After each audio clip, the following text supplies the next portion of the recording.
ગુજરાતમાં પ્રથમવાર sub registrar કચેરીમાં આઈટી વિભાગનું સર્ચ શરૂ થયું છે। રાજકોટ સબ રજિસ્ટ્રાર કચેરીમાં આવકવેરા વિભાગે તપાસ શરૂ કરી। મોડી રાત સુધી ચાલી રહી આ આઈટી વિભાગના અધિકારીઓની સર્વેની કામગીરી, જ્યાં 50 લાખથી વધુના દસ્તાવેજોની યાદી ઇન્કમટેક્સ વિભાગે એકત્ર કરી છે।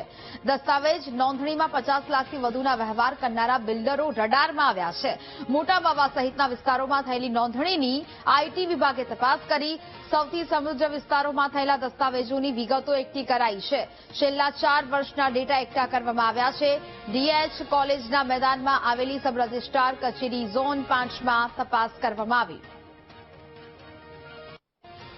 डेटा एमने छेल्ला 4 वर्षना डेटा लीधा है कि कोई एसएफटी फाइलिंग में कोई मिसमेच थतुं होय ए regarding statement of financial transaction ना एवं पॉइंट ऑफ व्यू कोई जरा एवं कशुं नथी। आ जस्ट अवेरनेस केम्पेन हतुं कि एसएफटी फाइलिंग कई रीते करवानुं होय अने एमां मिनिमम मिस्टेक क्रिएट थाय मिनिमम ए बाबतनुं एमनुं अवेरनेस केम्पेन हतुं। आवती गईकाले जे आवे तो पर्टिक्युलर अमारा झोन 5 पूरती ज हती। રાજકોટમાં આયકર વિભાગે સબ રજિસ્ટ્રાર કચેરીમાં દરોડા પાડ્યા હતા। ગઈકાલે મોડી રાત્રે આ દરોડા પાડ્યા હતા અને વહેલી સવાર સુધી કામકાજ છે તે ચાલુ રહ્યું હતું।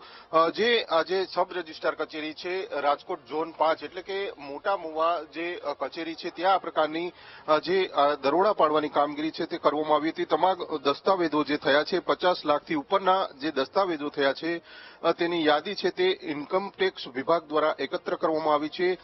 જ્યારે આ દસ્તાવેજો છે નોંધણી કેટલા રૂપિયામાં કરવામાં આવી હતી, શું હતું શું નહીં, આ તમામ ડેટા છે તે એકત્ર કરવામાં આવ્યો છે। એટલે કે હવે આગામી દિવસોમાં જે કહી શકાય છે કે બિલ્ડરોના જે યાદી છે તે તૈયાર કરવામાં આવી શકે છે અને ત્યાં પણ આયકર વિભાગ છે, આઈટી વિભાગ છે તે દરોડા પાડી શકે છે। પરંતુ જે પ્રમાણેની કાર્યવાહી થઈ છે જેને લઈને બિલ્ડર લોબીમાં પણ ફફડાટ જોવા મળી રહ્યો છે।